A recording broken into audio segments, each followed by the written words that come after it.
friends nila, nakikita nila ba yung sitwasyon noong paglindol. So, nag-fund me sila na magbibigay daw ng kahit konti sa kanila na lang kabarangay. Tita Barla loving life. Yes, welcome to my vlog. Subscribe and click the notification bell for more updates. See ya! Tita Barla at ang bago niyang buhay. Bagong figure.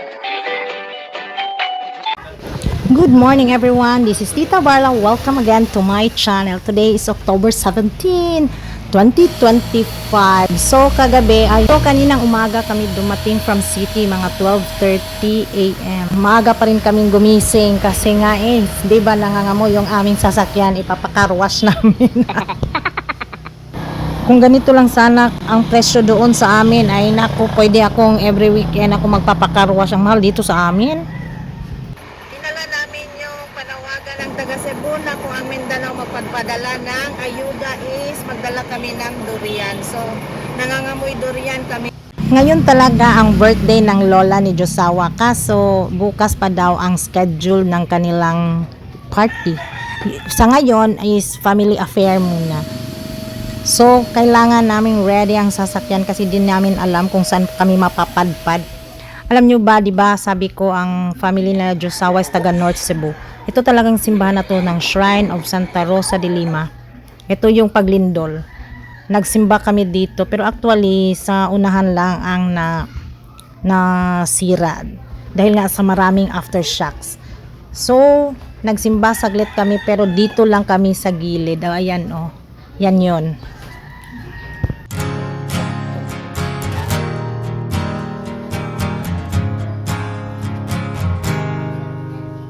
Magdi-dinner kami kina Lola dahil nga ay for family affair lang muna. So, come and join us with our pasayan, with our crabs. Hi!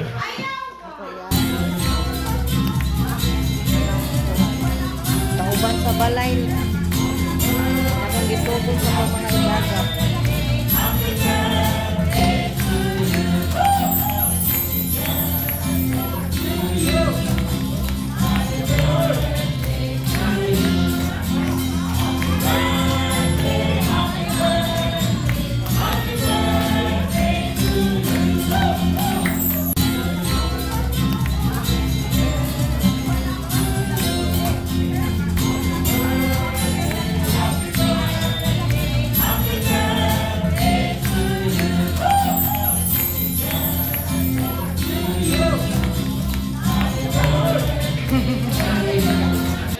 Hello again, it's another day, it's another due day to thank the Lord.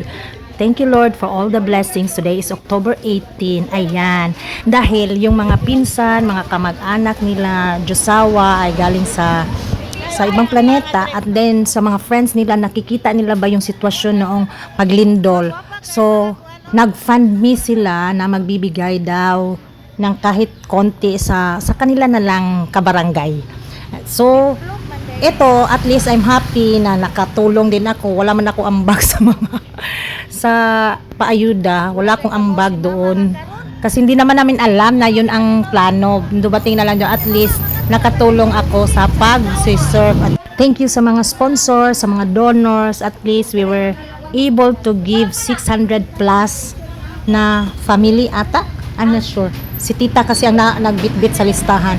So, basta ang bitbit nila per pangalan is 5 kilos of rice, 3 beef loaf, at saka 1 corned beef, 2 1 liter na mineral water. Depende lang yung sa water na available. Kasi nga, di ba, nalindol sila, so hindi operational yung mga refilling station. So, binili na lang kung ano, isang tinapay. Tama, oo, yun.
Thank you so much everyone for watching and see you in my next vlog. Don't forget to like and comment Tita Barla. If you are new to my channel, please subscribe. See you again. Goodbye.